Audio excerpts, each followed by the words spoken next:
दर्शकबिन नमस्कार। केन्द्रबिन्दु अनलाइन टिभीबाट हरेक दिन बेलुका प्रसारण हुने केन्द्रबिन्दु न्युजमा तपाईँ सम्पूर्णलाई स्वागत गर्न चाहन्छु। म छु सिमरन स्याङ तामाङ। केन्द्रबिन्दु न्युजमा हामी दिनभरिका टप 5 खोजमूलक तथा महत्त्वपूर्ण समाचारहरू सम्प्रेषण गर्ने गर्छौँ। सुरु गरौँ आजका समाचारहरूका प्रमुख शीर्षकहरूबाट। डाक्टर गोविन्द केसीको 1900 सत्याग्रह जुम्लामा सुरु, विभिन्न 6 बुँदे माग प्रस्तुत।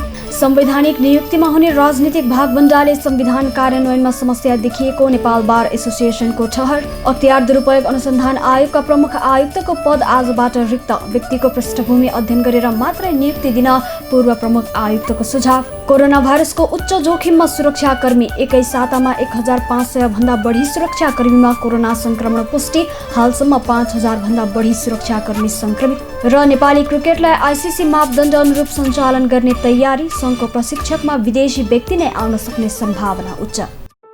जस्तै परिस्थितिमा पनि होन्डा छ सधैँ तपाईसँगै, त्यसैले अब होन्डा हुनेछ तपाईसँग मात्र 1 रुपैयाँको डाउन पेमेन्ट वा 1 रुपैयाँको इएमआई वा 1% इन्ट्रेस्ट रेटमा। थप जानकारीका लागि यी नम्बरमा कल गर्नुहोस् वा माथि दिएको लिङ्क क्लिक गर्नुहोस्। होन्डा छ सधैँ तपाईसँगै। समाचार सुरु गरौँ विश्वव्यापी महामारीको रूपमा फैलिरहेको कोरोना भाइरस सम्बन्धी अपडेटबाट। विश्वभर कोरोना भाइरस संक्रमितको संख्या 2,92,17,000 भन्दा माथि पुगेको छ भने संक्रमणबाट मृत्यु हुनेको संख्या 9,29,000 नाघेको छ। त्यस्तै विश्वभर निको भएर घर फर्किनेको संख्या 2,10,45,000 नाघेको छ। यता नेपालमा आज सोमबार अहिलेसम्मकै धेरै अर्थात् 15 जना संक्रमितको मृत्यु भएको छ। यो सँगै कुल मृत्यु हुनेको संख्या 360 जना पुगेको छ। त्यस्तै सोमबार मात्र नेपालमा 1170 जना नयाँ संक्रमित थपिएका छन्। यो सहित नेपालमा कुल संक्रमितको संख्या 55,329 जना पुगेको छ। विगत 24 घण्टाको अवधिमा काठमाडौँ उपत्यकामा 512 जनामा कोरोना संक्रमण पुष्टि भएको छ। त्यसमध्ये काठमाडौँ जिल्लामा 440, ललितपुरमा 29 र भक्तपुरमा 43 जना संक्रमित थपिएका छन्। यससँगै काठमाडौँ उपत्यकामा कोरोना संक्रमितको कुल संख्या 12,248 जना पुगेको छ। स्वास्थ्य तथा जनसङ्ख्या मन्त्रालयका प्रवक्ता डाक्टर जागेश्वर गौतमका अनुसार आइतबार मात्र 879 जना कोरोना संक्रमण मुक्त भएका छन्। यससँगै कुल निको हुनेको संख्या 39,576 जना पुगेको छ। अब पूरा समाचार। नेपाल क्रिकेट सङ्घ क्यानले भदौ 18 गते विज्ञापन गर्दै मुख्य प्रशिक्षक लगायत विभिन्न पदका लागि दरखास्त आह्वान गरेको छ।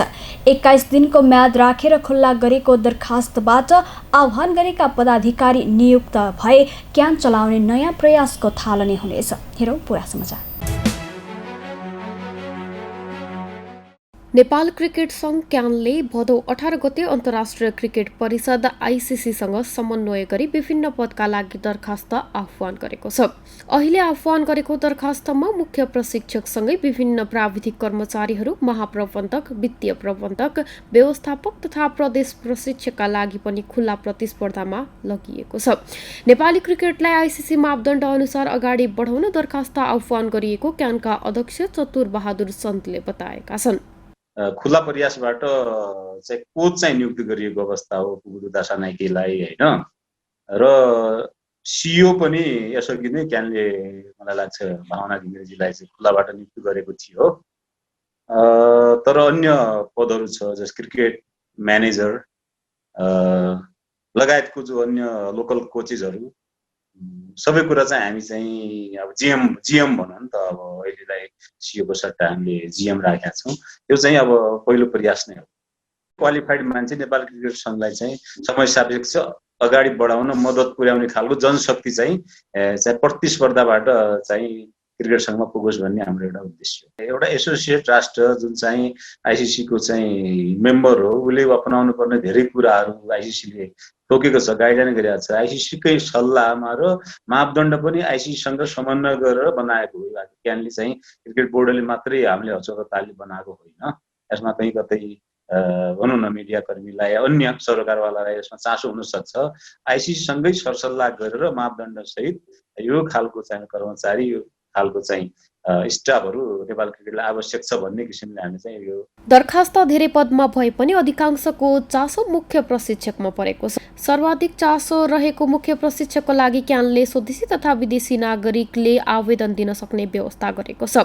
विज्ञापनमा उल्लेख भए जस्तै सबै खाले मापदण्ड पूरा हुने पूर्व प्रशिक्षक जगत टमाटा पनि आवेदन दिने या नदिनेमा अझै अनिश्चित छन्। जगतका अलावा राजु बस्नेत, शेरे लामा र विनोद दास लगायतका केहीले लेभल 3 कोर्स पूरा गरेका छन्। केहीसँग बाहेक सबैसँग सर्टिफिकेट छैन। अध्यक्ष चन्दले तोकिएको मापदण्ड पूरा भएमा नेपाली प्रशिक्षक अहिलेसम्म पाउन सक्ने अवस्था नभएकाले सङ्घको प्रशिक्षकमा विदेशी व्यक्ति नै आउन सक्ने सम्भावना उच्च रहेको बताए।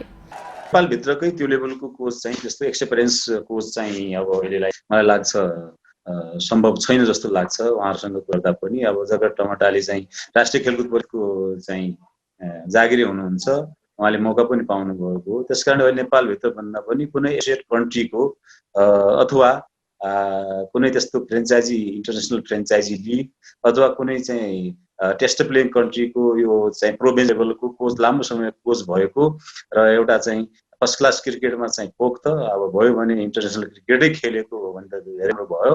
त्यस्तो खालको कोच जसले चाहिँ छिमेकी भनौँ न अन्य विदेशी बोर्डहरूसँग पनि उसको जुन कन्ट्रीको पनि कमसेकम त्यो आफ्नो देशको कन्ट्रीको बोर्डसँग चाहिँ रिलेसन मेन्टेन अलिकति राम्रो भएको जसले गर्दा हाम्रो सम्बन्ध विस्तार होस् र एक किसिमको त्यो कोच नेपालको ओडिआई स्टेटस जो छ त्यसलाई चाहिँ यो अहिलेको यथास्थितिबाट माथि उकास्नका लागि अझै चाहिँ एक्सपिरियन्स भएको कोचहरू चाहिँ आवश्यक छ जस्तो लागेको छ। त्यही अनुसार हामी छलफलमा छौँ र कस्तो कस्तो एप्लिकेन्टहरू आउनुहुन्छ र उहाँहरूको अब हेरौँ न एप्लिकेसनबाट नै थाहा हुने कि उहाँले त्यसपछि चाहिँ हामी फर्दर डिस्कस गर्छौँ। कम्पलसरी फरेनर भनेर त हामीले लेखेको छैन होइन, तर अब प्रारम्भिकमा हेर्दाखेरि अहिले नै अब नेपाली कोच चाहिँ हाल्न सक्ने सम्भावना छैन। त्यसकारणले जो भयो भने विदेशी कोच नै हुन्छ।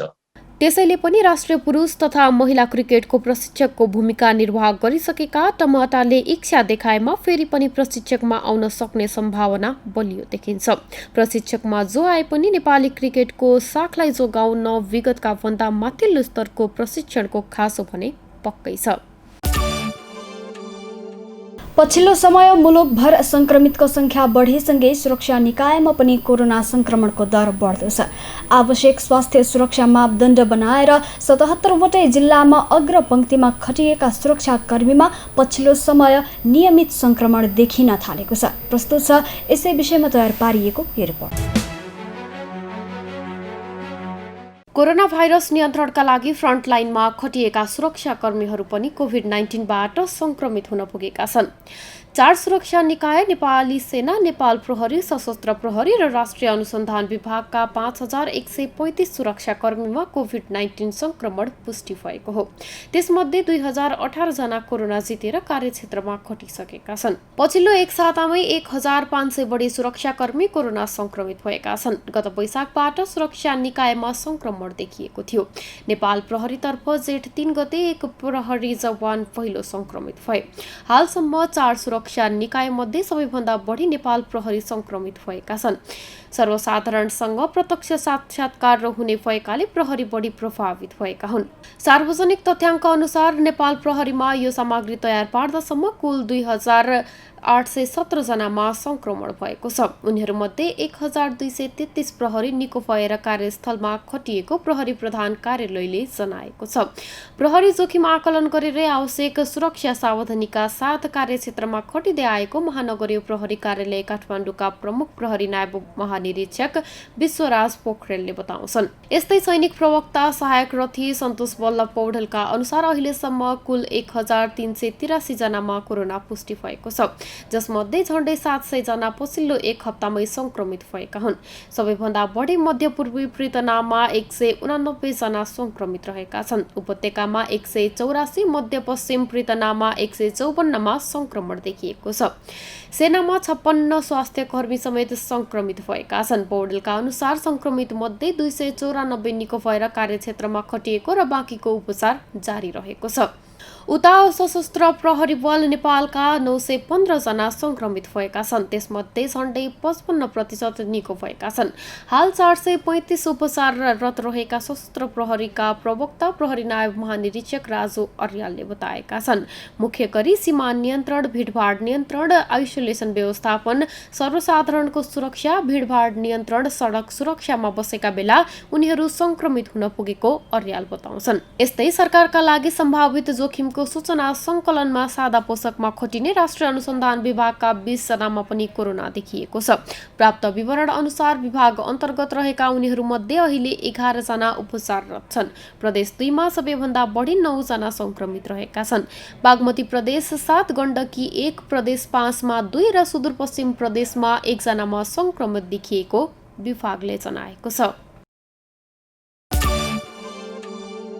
अख्तियार दुरुपयोग अनुसन्धान आयोगका प्रमुख आयुक्त नवीन कुमार घिमिरेको पदावधि पूरा भएसँगै सोमबारबाट यो पद रिक्त भएको छ।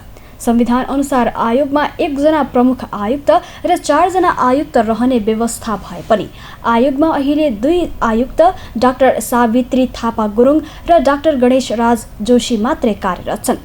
अख्तियार दुरुपयोग अनुसन्धान आयोगका पूर्व प्रमुख आयुक्त सूर्यनाथ उपाध्यायले राजनीतिक दलको भागवण्डाका आधारमा नियुक्ति गर्दा पछिल्लो समय अख्तियारले उदाहरणीय काम गर्न नसकेको बताएका छन्। हेरौँ पूरा समाचार।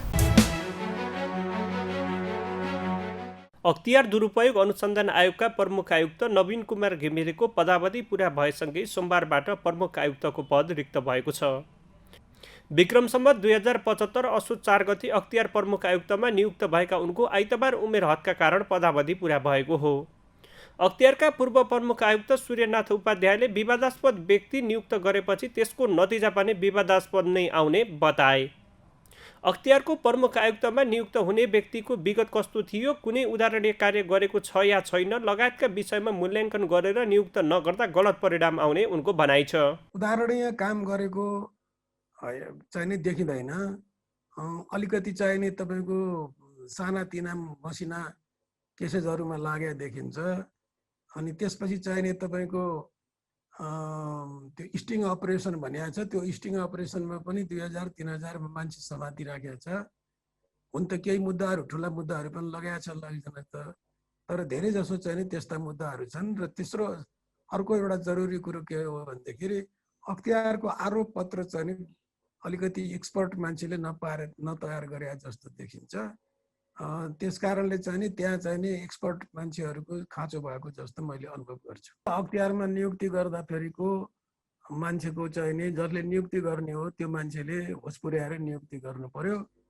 अनि त्यसमा चाहिँ तपाईँको त्यो तिनीहरूको जसलाई नियुक्त गर्ने हो त्यसको ब्याकग्राउन्ड पेपर पुरा खानतलासी गर्नु पर्यो। त्यो मान्छेको चाहिँ कहाँ काम गरेको थियो, कस्तो काम गरेको थियो, त्यसले कुन उदाहरणै प्रस्तुत गरेको थियो, विभिन्न ठाउँमा काम गरे होला त्यस्तो मान्छे, त्यसको के विगत थियो, त्यहाँ जहाँ काम गरेको थियो त्यहाँका मान्छेहरूले त्यसको के मूल्याङ्कन गर्छन् इत्यादि कुराहरू सबै कुरा अध्ययन नगरिकन चाहिँ मान्छे नियुक्त गर्न हुँदैन। विवादास्पद मान्छे नियुक्त गरेपछि त्यसको रिजल्ट पनि विवादास्पदै आउँछ। जसले नियुक्त गर्ने हो ती व्यक्तिहरू अब देशका चाहिँ जिम्मेवार व्यक्तिहरू हुन्, हामीले छानेर पठाएका व्यक्तिहरू हुन्।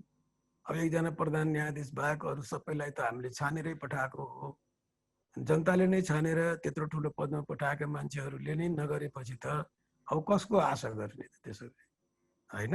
स्वयं प्रधानमन्त्री त्यसमा बस्नुहुन्छ, विपक्षी दलको नेता बस्नुहुन्छ संवैधानिक परिषदमा, त उहाँहरूले नै अब देशलाई चाहिने निष्पक्ष राम्रो गतिलो चाहिने तपाईँको विगत भएको उसको योग्यता पुगेको मान्छे र निष्कलङ्क मान्छेलाई काम गर्न सक्ने मान्छेलाई छान्न सक्नु भएन भने अब सडकको मान्छेले त छान्ने होइन।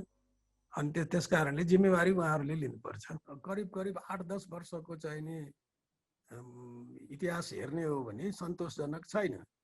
किनभने अख्तियारकै मान्छेहरू चाहिने अख्तियारको आयुक्त स्वयं नै मुद्दामा खेपिराखेका छन्, भ्रष्टाचारकै मुद्दा खेपिराखेका छन्। त्यसपछि चाहिने तपाईँको एउटा आयुक्तलाई चाहिने अदालतले नै यसको योग्यता पुग्दैन भनेर चाहिने त्यसलाई हटाइदियो प्रमुख आयुक्तलाई। त्यसमा पनि चाहिने उसको बारेमा पनि धेरै विवादास्पद थियो। अर्को अर्को दुईटालाई चाहिँ नि एउटाले मुद्दै हालेको छ, भ्रष्टाचार मुद्दा परेको छ, स्वयं अख्तियारले नै हालेको छ। अर्कोको प्रश्नमा पनि चाहिँ नि तपाईँको मुद्रा निर्मलीकरण विभागले कारवाही गर्दैछ। अनि त्यस कारणले चाहिँ नि यो कस्तो हो भने यी सबै व्यक्तिहरू चाहिँ विवादास्पद व्यक्तिहरू हुन्।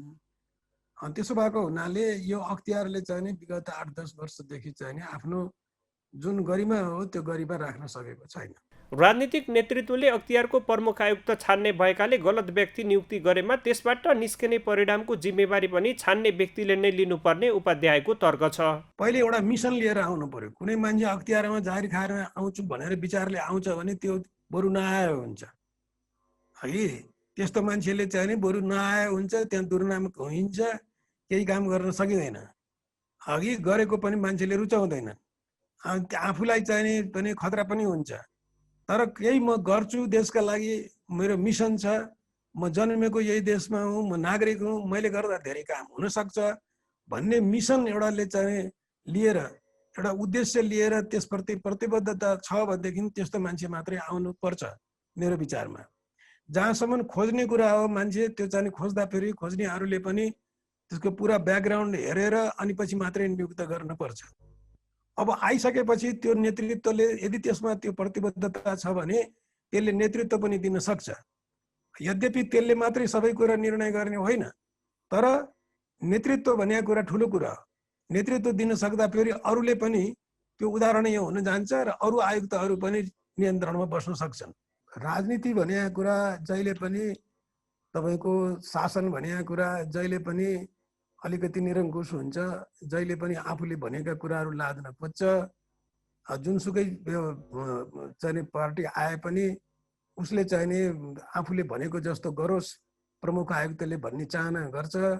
त्यो चाहिँ तपाईँको चाहिँ नि ठिक होइन, तर अब व्यवहारमा त्यो छ। त्यस्तै अख्तियारमा जागिर खान मात्रै आउने व्यक्तिले कुनै पनि राम्रो नतिजा दिन नसक्ने उनले बताए।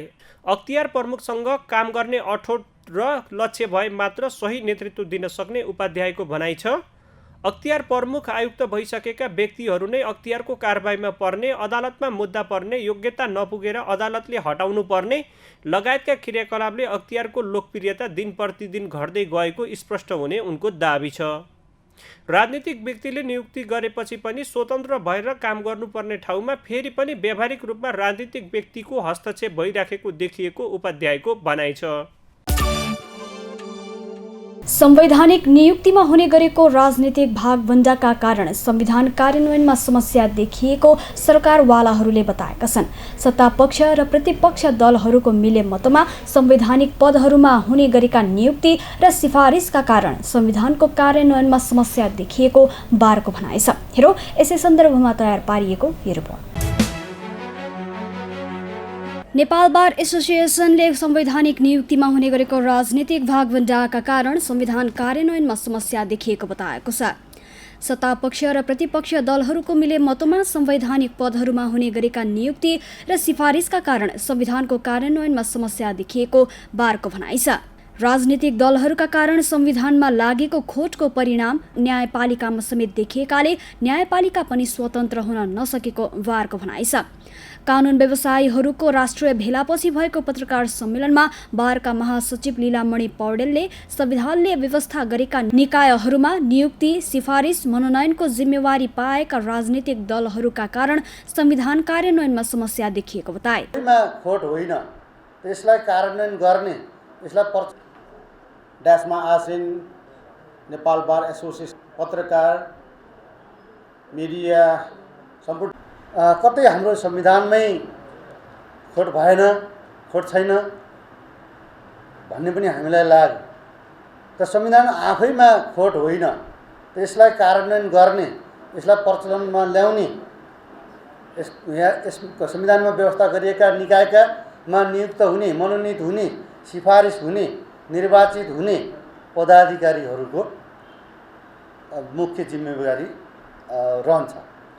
अब हामी कहाँ अहिले हरेक क्षेत्रमा राजनीतिक हिसाबले हेर्ने र भागभण्डामा आफ्नो हक हिस्सा खोज्ने, प्रतिपक्षी दल पनि त्यस्तै, सरकार पक्ष पनि त्यस्तै विगतदेखि नै यो रहँदै आयो र यसले गर्दा संविधानको कार्यान्वयनमा समस्या भनेकै राजनीतिक दलहरूबाट देखियो। त्यसले गर्दाखेरि चाहिँ यसको प्रभाव न्यायपालिकामा पनि पर्यो।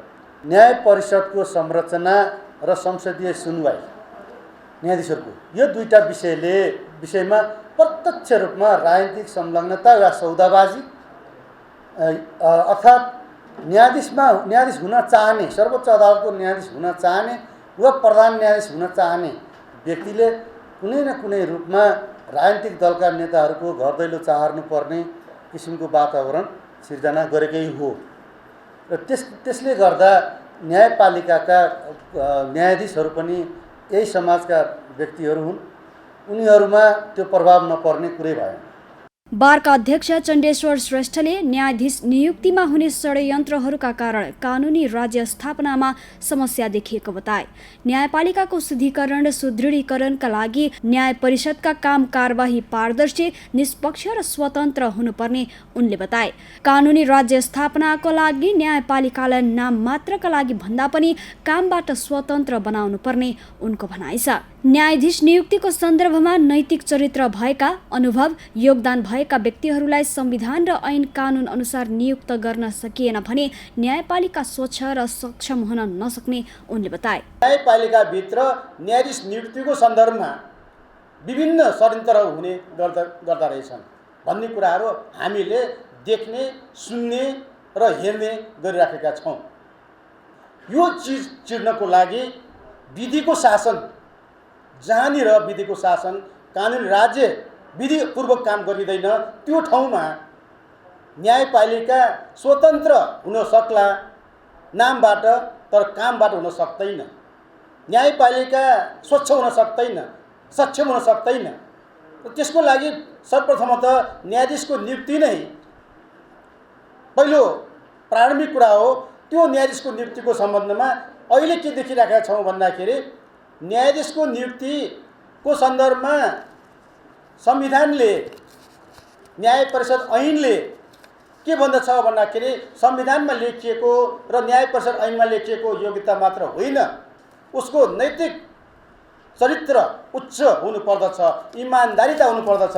म ठ्याक्कै यहाँहरूको बिचमा राखेँ वरिष्ठताको, अनुभवको, विषयवस्तुको ज्ञान, कार्यकुशलता, इमान्दारिता, निष्पक्षता, पेसागत तथा नैतिक आचरण, सार्वजनिक जीवनमा आर्जन गरेको ख्याति, न्याय र कानुनको क्षेत्रमा गरेको योगदान समेतका दृष्टिकोणबाट न्यायाधीशको पदमा नियुक्त गर्न उपयुक्त भएको व्यक्तिलाई मात्र न्यायाधीश नियुक्त गरिनु पर्दछ। त्यस्तो न्यायाधीश भएको अवस्थामा मात्रै उहाँहरूबाट हुने न्याय सम्पादन साँच्चैकै स्वतन्त्र हुन सक्दछ, साँच्चैकै स्वच्छ हुन सक्दछ, साँच्चैकै सक्षम हुन सक्दछ, न्याय पाउन सक्दछ र कानुनी राज कायम हुन सक्दछ। बारको 3 दिने भर्चुअल राष्ट्रिय भेलाले दिनदिनै संक्रमणको दर बढिरहेको सन्दर्भमा कानुन व्यवसायीहरूको PCR परीक्षणको प्रबन्ध मिलाउन र उपचारका लागि प्रभावकारी समन्वय संयन्त्र स्थापना गर्न पनि आग्रह गरेको छ। दर्शकवृन्द, अब आजको टप 1 न्युजको पालो। नेपालको स्वास्थ्य क्षेत्र सुधारका लागि भन्दै पटक पटक अनसन बस्दै आएका डाक्टर गोविन्द केसीले जुम्लामा 19औं सत्याग्रह सुरु गरेका छन्। कर्णाली स्वास्थ्य विज्ञान प्रतिष्ठानमा MBBS लगायतका कार्यक्रम सञ्चालन गरिनुपर्ने लगायत विभिन्न 6 बुँदे माग राख्दै अनसन सुरु गरेका हुन्। हेरौँ पूरा रिपोर्ट। चिकित्सा शिक्षामा सुधारको माग राख्दै डाक्टर गोविन्द केसी पूर्ण अनसनमा बसेका छन्। जुम्लाको चन्दनाथ 6 बाबिरा मन्दिरमा उनले 19औं सत्याग्रह सुरु गरेका हुन्। विभिन्न माग राख्दै पटक पटक सरकारलाई अल्टिमेटम दिँदै आएका केसीले सोमबार जुम्लामा अनसन थालेका हुन्। उनले यो 19औं सत्याग्रहमा विभिन्न 6 बुँदे माग राखेका छन्। कर्णाली स्वास्थ्य विज्ञान प्रतिष्ठानमा MBBS लगायतका कार्यक्रम सञ्चालन गर्नुपर्ने उनको पहिलो माग रहेको छ। त्यस्तै स्नातक तहको अनुमति तत्काल प्रदान गर्नुपर्ने, गेटा मेडिकल कलेज र राप्ती स्वास्थ्य विज्ञान प्रतिष्ठानमा पठन पाठन सुरु गर्नुपर्ने, प्रदेश नम्बर 2 र गण्डकी प्रदेश तथा डोटी, डडेलधुरा, उदयपुर र इलाम पाथरमा सरकारी मेडिकल कलेज तथा अस्पताल प्रक्रिया अगाडि बढाउनु पर्ने माग डाक्टर केसीले राखेका छन्। त्यस्तै कोभिड तथा अन्य रोगका सबै बिमारीका लागि समेत उचित उपचारको व्यवस्थापन गर्नुपर्ने तथा मास्कको प्रयोग र सामाजिक दूरीलाई अनिवार्य गर्दै PCR परीक्षण व्यापक बनाएर लकडाउन र निषेधाज्ञा अन्त्य गर्नुपर्ने माग पनि अगाडि सारेका छन्। त्यस्तै त्रिवी शिक्षणशास्त्र अध्ययन संस्थानमा वरिष्ठता मिचेर भएका नियुक्तिहरू सच्याउँदै सबै पदमा वरिष्ठताका आधारमा नियुक्ति गर्नु, विश्वविद्यालय काउन्सेलिङ र प्रतिष्ठानहरूमा पदाधिकारी नियुक्तिका लागि पदाधिकारी मापदण्ड निर्धारण समितिले दिएको सुझाव अनुरूप निष्पक्ष र पारदर्शी ढङ्गले पदाधिकारी नियुक्ति गर्ने कानुनी व्यवस्था गर्न पनि माग गरेका छन्। आफूसँग 2075 साउन 10 गते भएको सम्झौता अनुरूप चिकित्सा शिक्षा ऐनमा संशोधन गरिनुपर्ने लगायतका मागहरू राखेर डाक्टर केसीले अनसन सुरु गरेका हुन्। उनले 16औं सत्याग्रह पनि जुम्लामा नै गरेका थिए।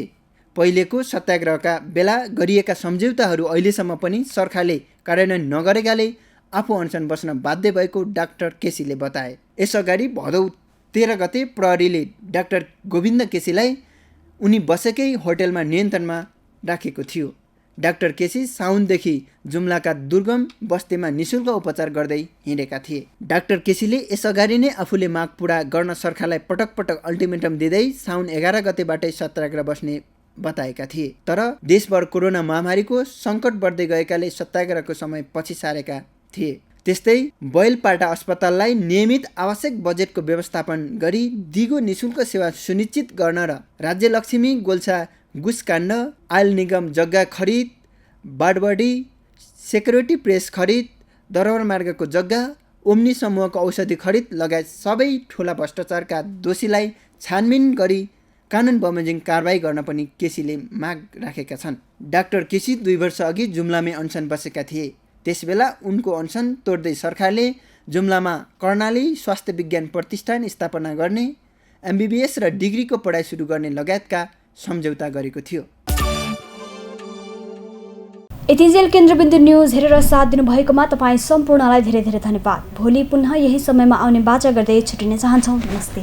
केन्द्रबिन्दु न्युज हेर्दै गर्नुहोला र नयाँ नयाँ अपडेटका लागि केन्द्रबिन्दु च्यानललाई लाइक, कमेन्ट र सब्सक्राइब गर्नका साथसाथै www.kendrabindu.com पनि हेर्दै गर्नुहोला।